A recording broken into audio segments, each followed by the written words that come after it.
Ashamaa harka fuunee hordoftootaa fi kabajamtoota keenyaa guyyaa har'aa oduuwwan gurguddoo nu bira geesse kan isin biraan geenyu ta'a. Hanga xumura oduu keenyatti nu waliin turaan affeerraa keenya. Egaa jaalatamtootaa fi kabajamtoota keenyaa waan baay'ee nama ajaa'ibuu fi waan baay'ee nama kofalchiisu miidiyaa kana irratti argaatii jirra. Wanta agarre wanta dhageenye isin biraan gahaa jirra. Kanaaf hanga xumuraatti nu waliin turaa isiniin jechaa turtiin keenya nu waliin haa ta'u hanga dhumaatitti isiniin jenna. Kanaaf nu waliin turaa jennee isin affeerree jirra oduu kanallee kan isin biraan geenyu ta'a. Egaa yeroo ammaa kana keessatti akkuma yaadatamu shamarreewwanii fi jaarsonni yookiin manguddoowwan wantoota garaagaraa fidanii gara miidiyaa kanaa dhufuudhaan baay'ee tokko nu rifachiisaa jiran yeroo ammaa kana keessatti jechuudha. Nutillee baay'ee rifannee waan murteessuu hin dhabne yeroo ammaa kana keessatti cinqii keessa gallee kan jiraachaa jiru yoo ta'u. Kanaaf walumaa galatti dargaggoonni keenya wantoota kana taqawwamuu akka qabdan asumaan dhaamsa isiniif dabarsina. Haa ta'u malee garuu dargaggoonni keenya asirraa waa hedduu akka barattan isinitti himuu barbaada jechuudha. Sababbiin isaa akkuma yaadatamu tanaan dura shamarran yeroo heeruma barbaadanitti jechuudha. Isin shamarran daabbaa qabdu malee akkasumallee immootu shamarran birrii qabdu malee jettanii shamarran cinqaa waan turtaniif shamarran heeruma dhabdee kan biyya keessa jirtu taa'aa waan turteef akkasumallee abdii waan murattee fi gaddaa waan turtee boohaa aaraa kan jiraachaa turte yoo ta'u isin garuu shamarreen ilaaluu diddanii tuffattanii maallaqa hin qabdu dabbaa hin qabdu niqaatii hin qabdu jechuudhaan waan garaagaraa jechuudhaan bultiidhaaf hin taatu jechuudhaan isheen birrii hin qabdu ani birrii hin qabu ishee fuudhee ishee nyaadhamoo isheetu na nyaata jechuudhaan waan garaagaraa haasa'aa akka turtan dargaggoonni inni beekna jechuudha. Haa ta'u malee yeroo ammaa kana keessatti shamarran immootu nuti waan tokko murteeffachuu qabna jireenya keenya keessatti hanga yoomii teenya jechuudhaan murtoo cimaa murteeffatanii jiru.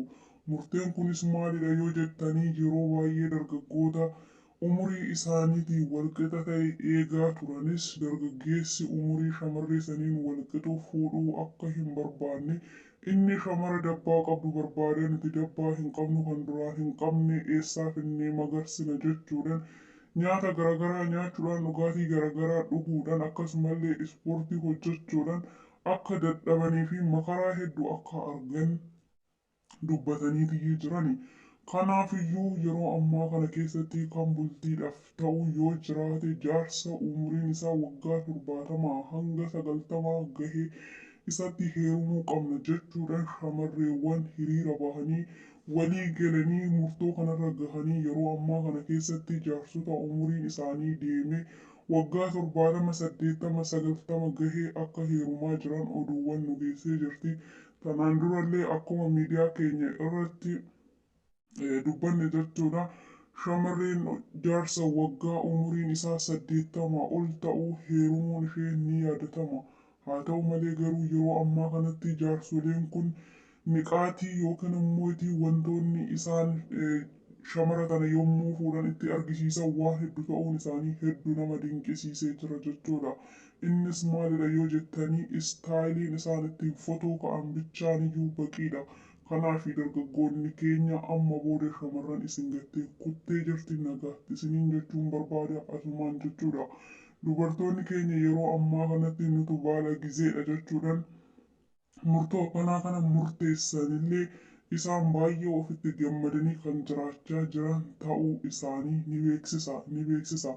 Akkasumallee jaarsota mataa yookiin rifeensa hin qabne inni dhaabsisnaa fi akkasumallee mootii akka biqiluuf wantoota garaagaraa itti fayyadamnee rifeensi isaanii akka biqiluuf ni taasisna.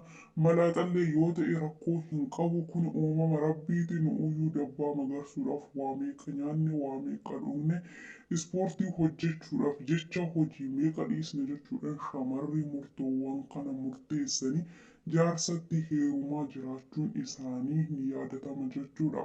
Egaa dargaggoonni keenya ofaa ilaallu shamarran murtii akkanaa murteessanii jirani yeroo ammaa kana keessatti jechuudha amma booda shamara argachuun akka hin jiraanne asumaan isin beeksisuu barbaada jechuudha. Kanaaf kuni dargaggoota keenya yookiin dargaggoota lafaa dhufaa yeroo ammaatiif oduu gaddisiisaa ta'us shamarran keenyaaf garuu oduu gammachiisaa akka ta'e asumaan isinitti hima jechuudha.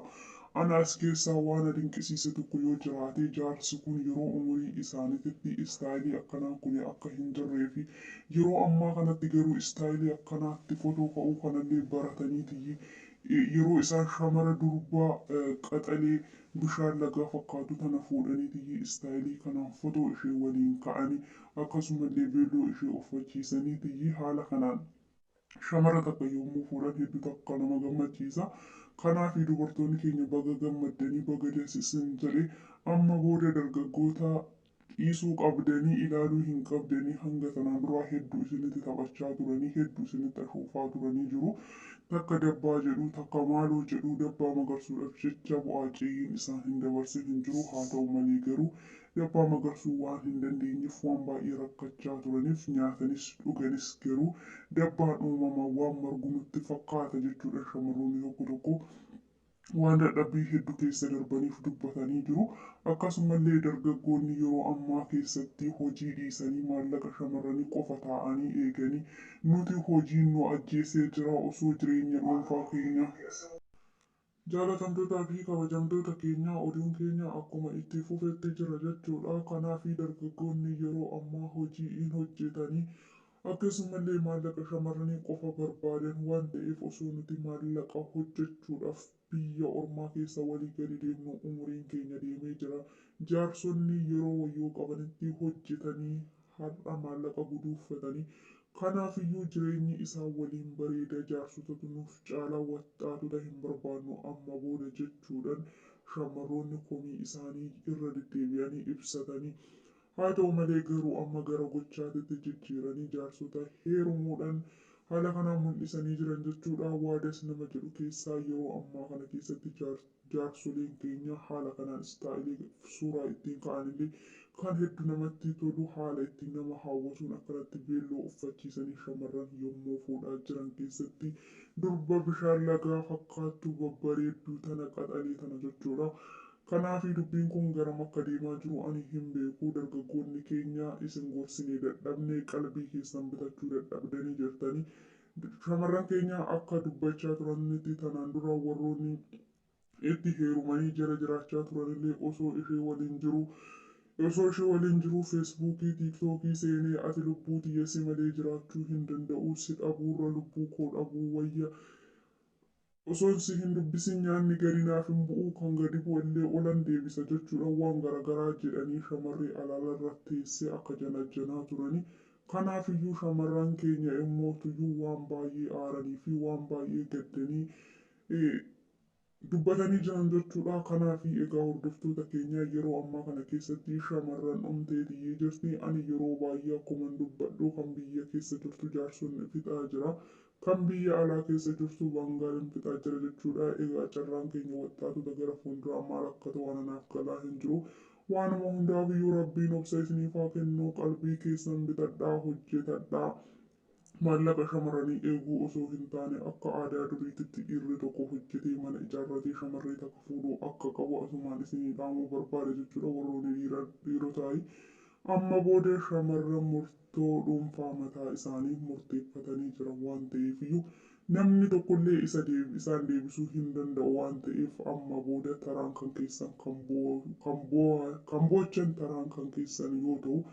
Shamarran garuu amma booda hiree dhuunfaa mataa isaanii filatanii jaarsotaaf heerumuu eegalanii jiran jechuudha. Yeroo ammaa kana keessatti jaalala dhugaa kan namaaf kennu jaarsa akka ta'e shamarran jaarsatti heerumtee jaarsota waliin jiraachaa jiran dubbatanii jiran jechuudha. Yaa ta'u malee garuu jaarsonni birrii guddaa akka qaban makiinaa mana bareedaa akka qabanii fi dadhabbii tokko malee taa'anii nyaachuu akka ta'e shamarran jaarsotatti heeruman dubbatanii jiran jechuudha. Maaltu nu dadhabsiise jechuudhaan jaarsota filannoo akka godhatan ni mul'isa jechuudha.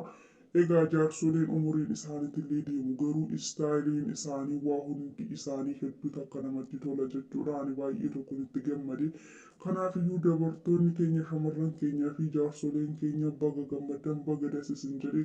Isin baala gizee taatanii jirtan amma booda jechuudha. Dargaggoota keenya garuu ani dhaamsin ani isiniif dhaamu yoo jiraate amma booda dabbaa shamarranii eeguun hafe jechuudha.